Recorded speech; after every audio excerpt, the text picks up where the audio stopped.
Nesta quinta-feira, na Câmara Municipal de Patos de Minas, os parlamentares decidiram arquivar a denúncia feita contra o vereador Vitor Porto, do partido Cidadania. Professor Brasfali, essa decisão dividiu muitas opiniões entre a população. Como que você vê essa situação? Bom dia, Guilherme, bom dia a todos que nos ouvem, né, nos prestigiam. E é aquela história, né? Nada de novo. Eu havia cantado essa pedra em uma outra conversa que nós tivemos e havia, de fato, uma possibilidade grande de que os vereadores trabalhassem na linha do corporativismo, ou seja, que se fizesse uma blindagem.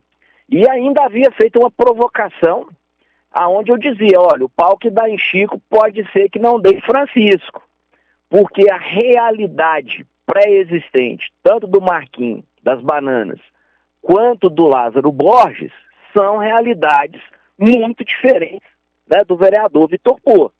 Ou seja, aquilo que eu havia dito, né, que ele iria procurar os vereadores, que ele iria conversar, vamos dizer, de um a um, que ele enviaria emissários e que tem um fator aí que não entrou na mídia, mas eu faço questão de colocar. Hoje o prefeito não tem nenhuma oposição dentro da Câmara. Voa em céu de brigadeiro. Ok, mérito do prefeito. Imagina que entrasse um processo contra o Vitor, se esse processo viesse a lograr êxito, quem entraria na vaga do Vitor Porto é a ex-vereadora Dalva Mota, que são do mesmo partido, do Cidadania. E isso mudaria completamente a geopolítica interna da Câmara Municipal, porque a Dalva Mota é uma vereadora que, historicamente, na oposição, ela tem uma força tremenda. É uma pessoa que tem uma capacidade muito grande de argumentar, tem uma capacidade muito grande de investigar questões de contas, de obras e etc. É só olhar o histórico da vereadora. Então, só de pensar numa Dalva Mota dentro da Câmara Municipal, arrepiou os cabelos ali de uma comunidade que não foi pequena, viu, Guilherme?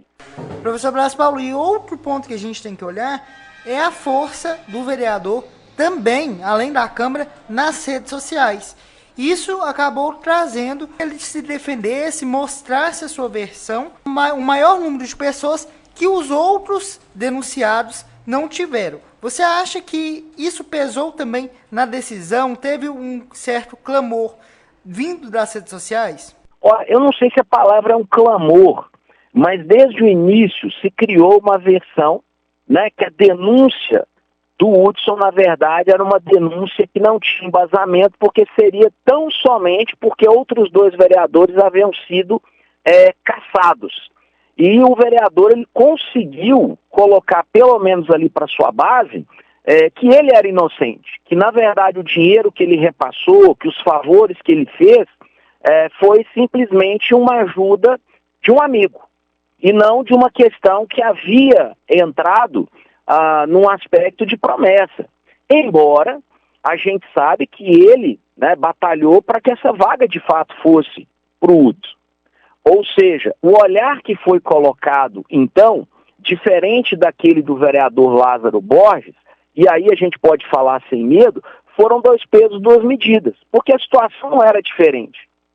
Aliás, nesse aspecto, a situação do vereador Vitor tinha muito mais materialidade, né? O vereador realmente foi até o prefeito com o Hudson, né? Houve de fato pedido pelo cargo e o prefeito, né, inclusive, colocou claramente que, ó, vamos tentar, vamos ver, talvez esse ano inclusive funcione, mas isso não foi suficiente para que a Câmara enxergasse a materialidade. Na verdade, o que eu estou observando e acho que a população tem que perceber o que está acontecendo é que vai começar da agora para frente um processo de blindagem dos vereadores. Ou seja, existe aí, né, sempre existem boatos e sobre boatos não há o que discutir. Mas não é estranho dizer que alguns que estão hoje como vereadores poderão receber novos processos. E aí, dentro da ideia do desgaste, da ideia de ter sempre a Câmara em evidência, fica muito fácil, né, entender que os vereadores não querem essa propaganda negativa. E até faço uma observação que a ideia, em termos de data, para entrega desse processo, talvez da parte, né, do Hudson não tenha sido a mais feliz. Por quê? Ele faz esse movimento no momento em que a Câmara entra de recesso. Ou seja, nós vamos ter agora um longo período em que, basicamente, questões ligadas à Câmara não vão aparecer na mídia. Então, a tendência é que o assunto esfrie bastante. Então, os vereadores, ao discutir essa questão, tudo isso eles pontuaram. Tudo isso foi falado. E o que eu já havia dito numa outra entrevista com você, e que eu reafirmo aqui, já havia de antemão, por parte dos vereadores, uma tendência de não aceitar essa denúncia, independente do que ela dissesse.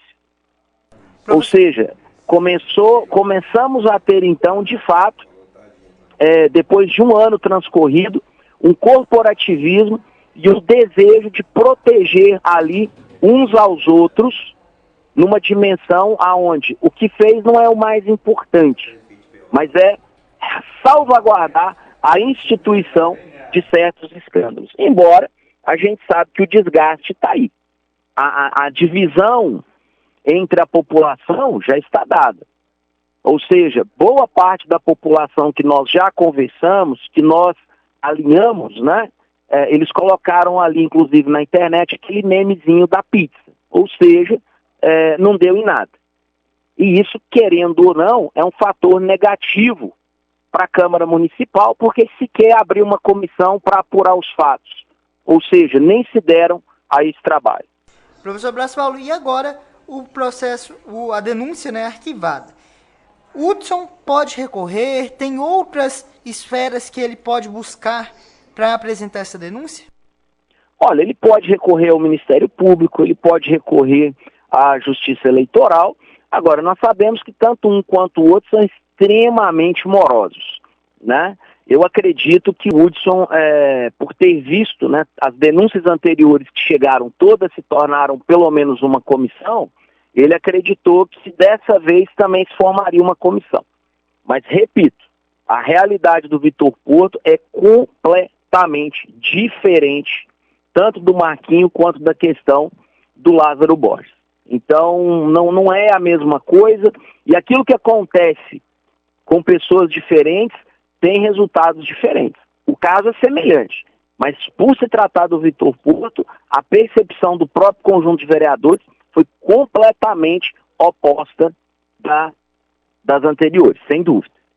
Então, falando sobre o arquivamento da denúncia contra o vereador Vitor Porto, conversamos com o comentarista do Sistema Clube, professor Blas Paulo. Para a Rádio Clube 98, o repórter Guilherme Camargos.